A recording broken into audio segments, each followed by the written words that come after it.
Hello प्यारे बच्चों, कैसे हैं। स्वागत है फिर से आपका हमारे सुंदर से चैनल केमिस्ट्री यूरेका में। और आज मैं अमित कुमार शर्मा आज आपको केमिकल काइनेटिक्स चैप्टर के बारे में बताऊंगा। कौन कौन से इंपॉर्टेंट टॉपिक हैं इसमें और उसका कहाँ से स्टार्ट होता है। ठीक, तो उसको पढ़ेंगे हम। Chemical kinetics class 12th CBSE board.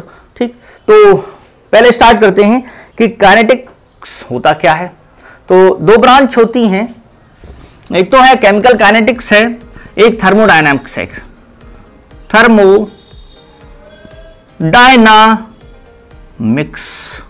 तो ये क्या बताती है, ये बताती है स्पीड ऑफ रिएक्शन, कि रिएक्शन जो हो रही है वो स्लो हो रही है या फास्ट हो रही है।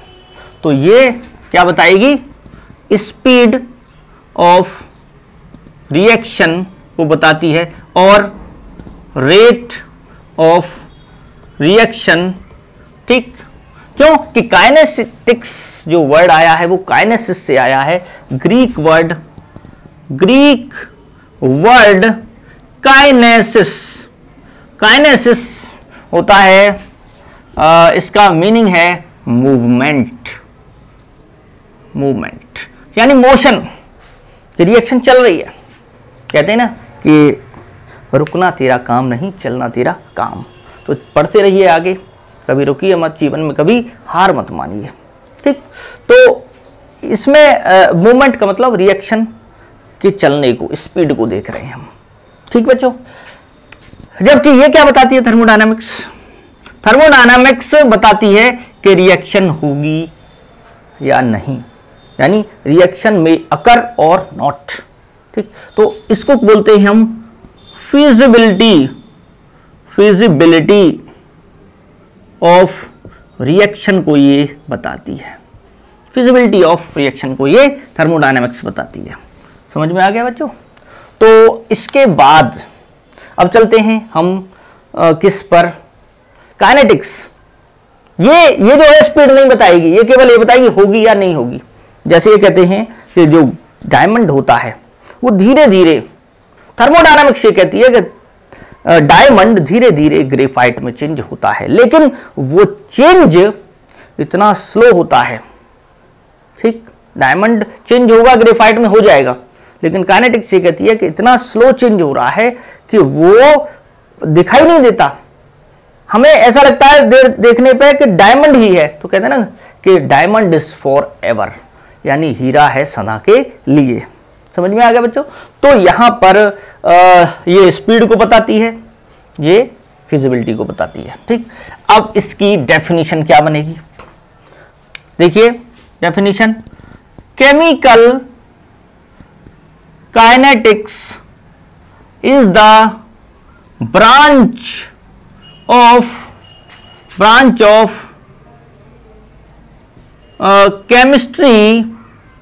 chemistry which deals with the study of rate of reactions,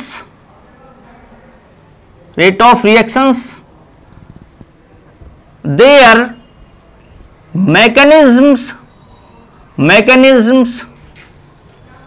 and conditions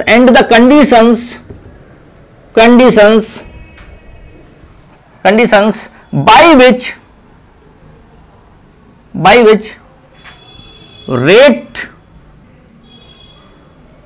rates can be altered।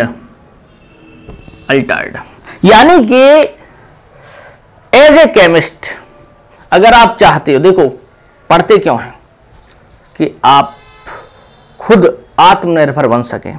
आजकल बहुत हमारे प्रधानमंत्री जी भी कह रहे हैं कि आत्मनिर्भर भारत। ठीक, तो हमें सेल्फ डिपेंड होना है। और अगर हमने केमिस्ट्री ढंग से पढ़ी है तो हम कोई ऐसी फैक्ट्री भी लगा सकते हैं खुद के, जैसे अमोनिया बनाने का प्लांट है, या मिल्क में से क्रीम वगैरह अलग करते हैं, हाँ, डेयरी उद्योग है और बहुत सारी चीज़ें हैं ऐसी। तो हमें जब हम प्लांट लगा सकते हैं खुद का, औरों को भी रोजगार दे सकते हैं, तो हमारा जो प्रोडक्ट बनेगा वो कम लागत में बनना चाहिए, उसमें कम पैसा खर्च हो और हमारा प्रोडक्शन ज़्यादा हो। तो उसके लिए जानकारी होनी चाहिए ना, उसकी नेचर यानी केमिकल काइनेटिक्स के बारे में पता होना चाहिए कि किस प्रकार का हमको टेम्परेचर रखना है, किस प्रकार का हमको प्रेशर रखना है, कितनी हमको कंसंट्रेशन रखनी है ना। और उसके बाद हमें जल्दी प्रोडक्ट बनाने के लिए और क्या क्या करना है, हमारा जल्दी प्रोडक्शन हो, कम पैसे में हो।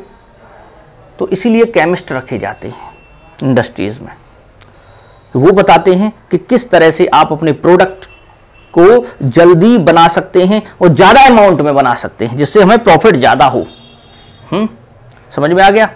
तो इसकी जानकारी होनी चाहिए। तो chemical kinetics rate of reaction का पता लगाती है पहले तो, कि रेट ऑफ रिएक्शन क्या है, स्पीड है उसकी, स्लो है या फास्ट है। अगर स्लो है, रेट धीरे बन रहा है, पर डे प्रोडक्शन आपका कम हो रहा है और डिमांड है देश में ज्यादा, तो फिर आपको भी उसी हिसाब से चलना पड़ेगा। तो उसकी मैकेनिज्म कैसे कैसे बनता है, मैकेनिज्म का पूरा पता होना चाहिए कि प्रोडक्ट रिएक्टेंट से लेकर प्रोडक्ट बनाने तक का रास्ता क्या है। और कंडीशंस, वो कंडीशंस भी स्टडी करते हैं जिससे रेट को बढ़ाया जा सकता है। अल्टर माने चेंज किया जा सकता है। अगर कोई बहुत ज्यादा फास्ट हो रही है रिएक्शन, बहुत ज्यादा, ऐसी भी होती हैं बहुत तेजी से बनती हैं, तो उनको कैसे स्लो कर सकते हो, कंट्रोल कर सकते हो उन रिएक्शंस को। ठीक है, तो ये भी स्टडी करते हैं इसमें। समझ में आ गया? तो केमिकल काइनेटिक्स बच्चों समझ में आ गया होगा आपके कि क्या मीनिंग होता है इसमें।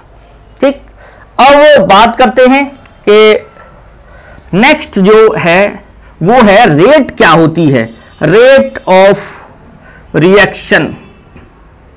रेट ऑफ रिएक्शन क्या है, या स्पीड ऑफ रिएक्शन। तो देखिए,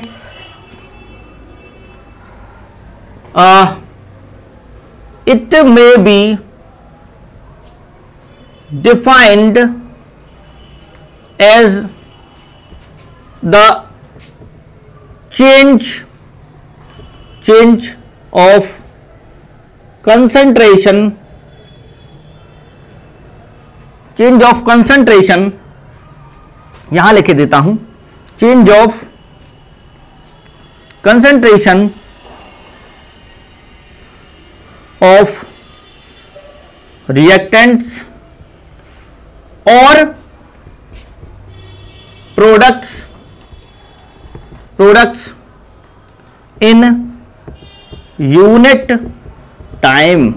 यानी यूनिट टाइम में जो कंसंट्रेशन का चेंज हो रहा है किसी भी रिएक्शन में, तो रिएक्टेंट की या प्रोडक्ट की, तो वो क्या होगा आपका रेट ऑफ रिएक्शन। ठीक, वैसे भी हम देखते हैं, जैसे बाइक की स्पीड देखनी है आपको, बाइक कितनी स्पीड से चल रही है, जैसे 80 किलोमीटर पर आवर है या 50 किलोमीटर पर आवर है। ठीक, समझ में आ गया? तो उसमें क्या होता है कि वो क्या है, पर आवर का मतलब 1 घंटे में कितने किलोमीटर जा रही है, कितना चेंज हुआ उसका, कितने डिस्टेंस उसने तय की। ऐसे ही यहां पे चेंज किसका है, वहां डिस्टेंस का चेंज है यूनिट टाइम में, यहां पे चेंज किसका है बच्चों, कंसंट्रेशन का चेंज है। कितना आपने स्टार्टिंग में रिएक्टेंट लिया और यूनिट टाइम में यानी 1 सेकंड में या 1 मिनट में या 1 घंटे में कितना चेंज हुआ, वो क्या होता है, रेट ऑफ रिएक्शन। अब इसको लिख कैसे सकते हैं। ठीक, देखिए, इसको लिखेंगे R इज इक्वल टू, अब चेंज क्या होगा बच्चों, चेंज इन कंसंट्रेशन को शॉर्ट में लिख रहा हूं, कंसंट्रेशन ऑफ रिएक्टेंट, ठीक, upon time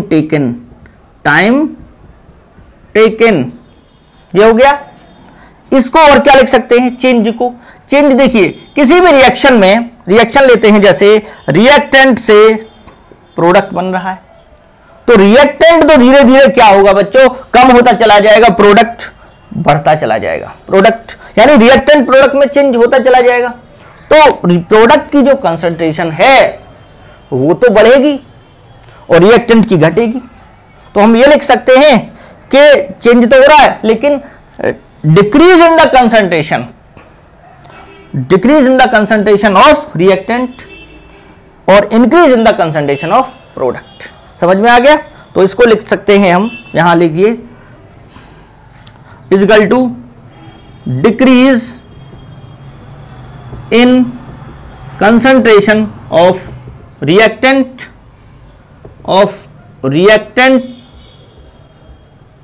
upon time taken is equal to increase in concentration of products upon time taken। ठीक है बच्चों। अब देखिए बच्चों, यहां पर अब अगर हम रेट को कंसंट्रेशन के टर्म में लिखें रिएक्टेंट के रेस्पेक्ट में, प्रोडक्ट के रेस्पेक्ट में, तो स्टार्टिंग में क्या होता है, जब टाइम 0 होता है तो मान लीजिए इसकी कंसंट्रेशन है 100 मोल पर लीटर। कंसंट्रेशन को मोल पर लीटर में लेते हैं। जब टाइम t हो गया, कुछ समय दे दिया हमने, यहां टाइम 0 पर 100 है लेकिन ये तो बना नहीं है, अभी रिएक्शन स्टार्ट ही नहीं हुई।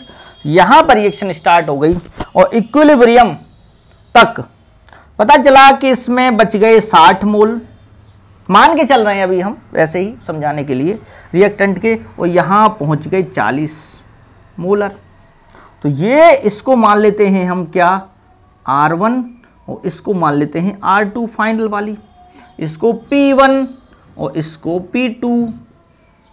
ठीक, तो ये अब देखिए रिएक्टेंट के कंसंट्रेशन में क्या चेंज हुआ है, R2 माइनस R1 होगा, 60 में से 100 घटाएंगे तो किस में आएगा, माइनस में, और माइनस में ये आएगा तो माइनस में तो रेट होती नहीं है, तो उसको प्लस बनाने के लिए आप क्या करेंगे, माइनस की और मल्टीप्लाई कर देंगे। यानी कि अगर हम R को, ठीक, R को ये यहां तक है अलग, इसको अलग कर लेते हैं हम, ठीक। अब R अगर लिखते हैं हम, R अगर लिखते हैं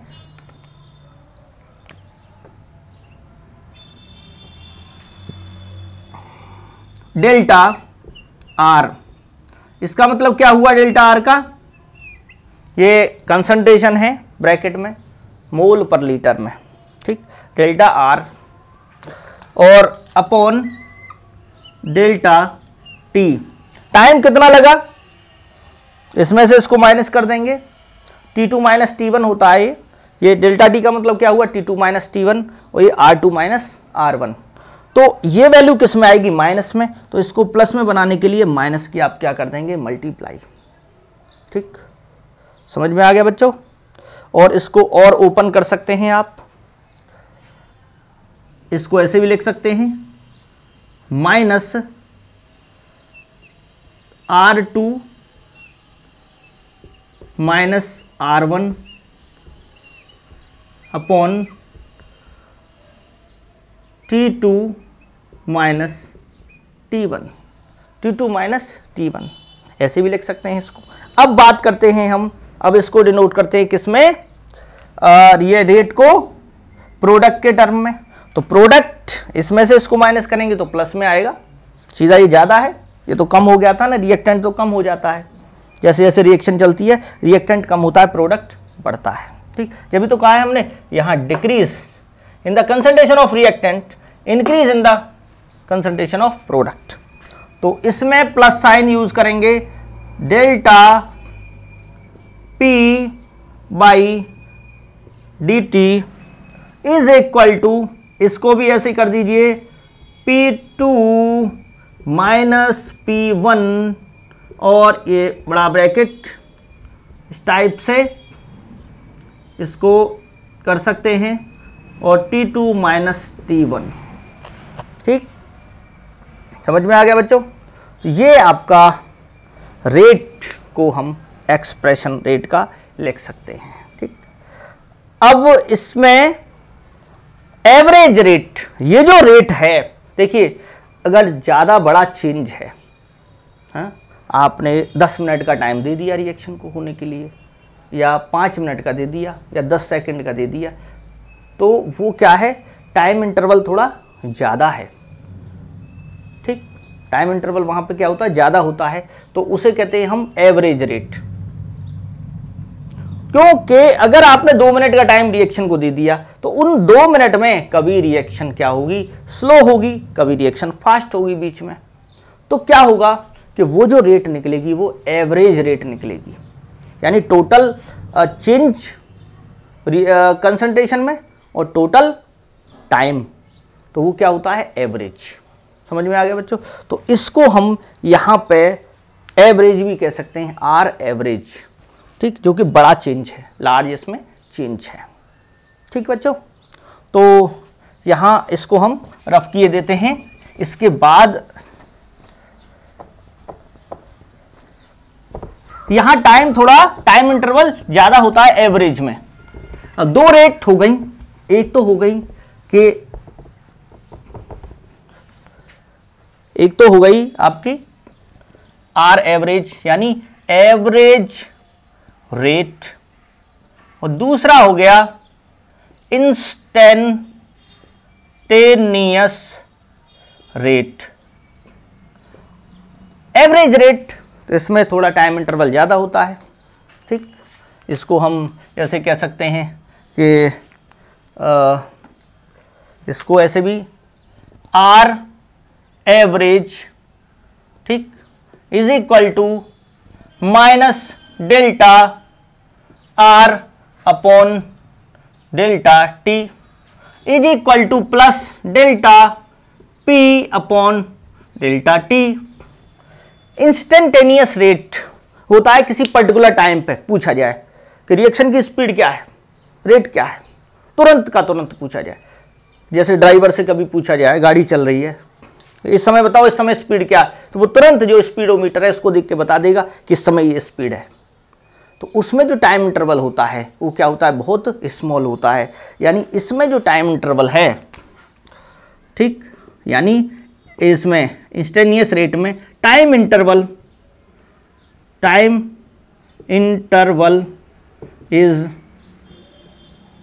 वेरी स्मॉल या स्मॉलेस्ट। ठीक, और इतना होता है वेरी स्मॉल, और इसको हम स्मॉलेस्ट भी कह सकते हैं। ठीक, यहां इतना टाइम कम होता है और कंसंट्रेशन का चेंज भी बहुत कम होगा। कंसंट्रेशन का चेंज भी क्या होगा, बहुत, यानी पर्टिकुलर इंस्टेंट पे पूछा जाता है। तो यहां क्या होगा कि डेल्टा टी, टाइम का चेंज जो है उसको क्या कर दिया जाएगा, जैसे हम इसको लिखते हैं R average is equal to minus delta R, इसी के रेस्पेक्ट में ले लेता हूं रिएक्टेंट के, दोनों ही बराबर आएंगे, दोनों ही बराबर ही आएंगे। ठीक, तो यहां पर हम क्या करें, डेल्टा टी को क्या कर दें, 0 को अप्रोच करने लगे। डेल्टा टी अप्रोचेज 0, तो मतलब ऐसा लगेगा कि बहुत ही कम टाइम दिया है आपने, तुरंत पूछा, तुरंत आपने बता दिया, तो बहुत कम टाइम लगा इसमें। अप्रोचेस 0, तो उस केस में क्या होगा कि आर जो हो जाएगा वो इंस्टेंटेनियस हो जाएगा, और इसमें माइनस ये minus plus delta P upon delta T हो गया। तो दोनों में ये क्या हो जाएगा, आर इंस्टेंटेनियस क्या हो जाएगा आपका, R instantaneous is equal to minus D, यहां पर डी यूज करेंगे हम, डी आर अपॉन, और पूरी ज्यादातर उसमें पूरे चैप्टर में डी ही यूज किया गया है, स्मॉल डी, डेल्टा के बजाय, plus D P upon D T.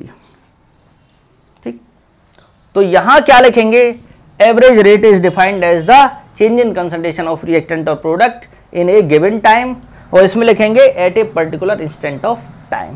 ठीक, यानी कि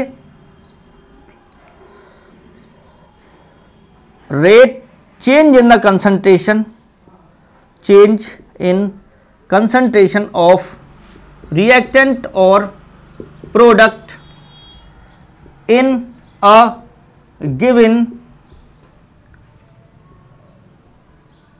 at product at a particular instant of time, instant of time n है ये, is called instantaneous rate। समझ में आ गया बच्चों, ये होगा। अब इसकी देखते हैं बच्चों, यहां पर यूनिट, जो चीज आपके लिए जरूरी है वही बताएंगे कि दोनों भी आ सकती हैं और आपका जो यूनिट भी आ सकती है, रेट की डेफिनेशन भी आ सकती है, आई है कई बार, रेट और रेट कांस्टेंट में डिफरेंस पूछा है, ठीक है। तो जो एग्जाम के लिए जरूरी है, क्योंकि कम समय है, वो ही हम आपको बताएंगे यहाँ, ठीक। तो यहाँ पर देखिए बच्चों, यूनिट क्या होगी। अगर यूनिट की बात करें तो unit of rate of reaction, तो आपको पता है कि कंसंट्रेशन का चेंज होता है इसमें। आर जो है क्या है, कंसंट्रेशन है, ये ब्रैकेट मोलर टी का साइन है, मोलर टी, ठीक, और ये टाइम है। तो क्या लिख सकते हैं, मोल पर लीटर, मोल पर लीटर। और नीचे क्या होता है, नीचे क्या होता है, या तो आप टाइम ही लिख दीजिए, या अगर सेकंड में ले रहे हैं तो सेकंड ले लीजिए, सेकंड, ये तो सेम रहेगा यहाँ पे सेकंड। तो क्या बन जाएगा, mole litre inverse second inverse. अगर आप सेकंड की जगह मिनट ले रहे हैं तो मोल लीटर इनवर्स, और यहाँ minute inverse, minute inverse. Hour ले रहे हैं तो mole per litre hour inverse, ठीक, HOUR आवर इनवर्स। मोल को हम ऐसे भी, मोल पर लीटर को एम भी लिख देते हैं, एम सेकंड इनवर्स, और सेम हो जाएगा, ठीक है। सभी में मिनट इनवर्स हो जाएगा, यहाँ मिनट इनवर्स, और ये आवर इनवर्स हो जाएगा। अगर गैस फेज में रिएक्शन हो रही है और वहां उनके पार्शियल प्रेशर लिए, देखिए यहां कंसंट्रेशन ली जा रही है मोल पर लीटर में, कितने मोल्स का चेंज हुआ, ठीक। अगर कोई किसी भी रिएक्शन का प्रेशर लिया जाता है, पार्शियल प्रेशर, ठीक, प्रोडक्ट का भी पार्शियल प्रेशर और रिएक्टेंट का भी पार्शियल प्रेशर, तो उसमें हम कंसंट्रेशन यूज नहीं करेंगे, उसमें हम क्या कहेंगे, change in the partial pressure of reactant upon time taken, और change in the concentration of, change in the partial pressure of product. तो वहां पार्शियल प्रेशर लेंगे हम, समझ में आ गया। तो अगर for gas phase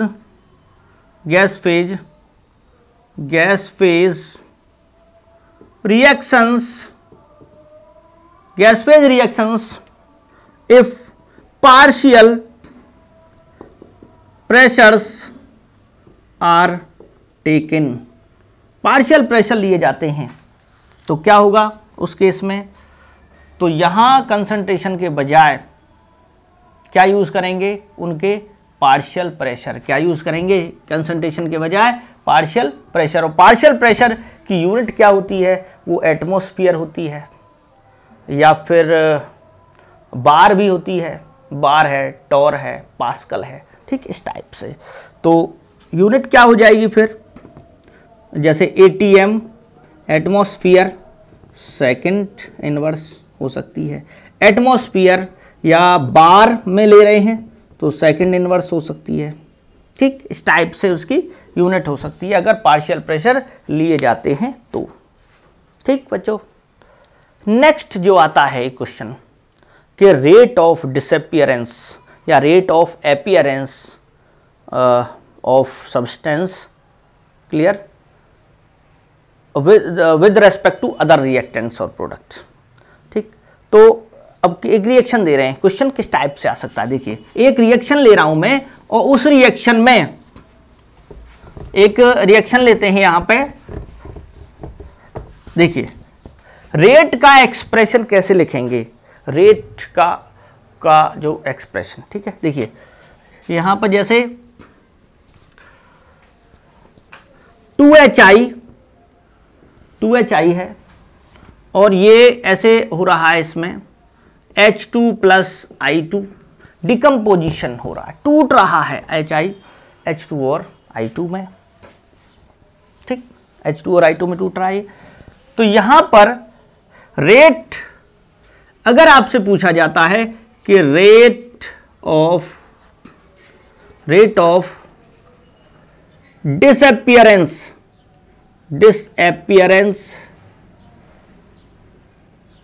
of HI क्या होगा, rate of disappearance of HI, तो बड़ा दिमाग लगाना है, घबरा नहीं है इसमें। देखिए पहले देखिए HI जो डिसअपियर होता है, HI धीरे धीरे गायब होता है और क्या बनाता है H2 और I2 में, यानी यहां से तो खत्म हो जाता है, तो इसे बोलते हैं डिसअपियर होना, गायब हो जाना, अदृश्य हो जाना, ठीक। और ये क्या होते हैं, एपियर, ये एपियर प्रकट हो जाते हैं, ठीक, समझ में आ गए। जैसे आप मेहनत करेंगे बहुत तो आपके सामने आपका जो रिजल्ट है वो प्रकट हो जाएगा, बहुत अच्छा रिजल्ट आएगा, ठीक। तो ऐसे ही है डिसअपियरेंस, तो यहां इसको पहले रेट लिख लो, रेट इज इक्वल टू, यहां इसके लिए क्या रिएक्टेंट माइनस का साइन लगाएंगे, माइनस, और ये जो स्टोइकोमेट्रिक कोफिशिएंट है इसमें इसको हाफ लिखेंगे, 2 है तो 1/2 डी, और ब्रैकेट में HI की कंसंट्रेशन में क्या चेंज हुआ, बाई dt। ये तो बहुत आसान है।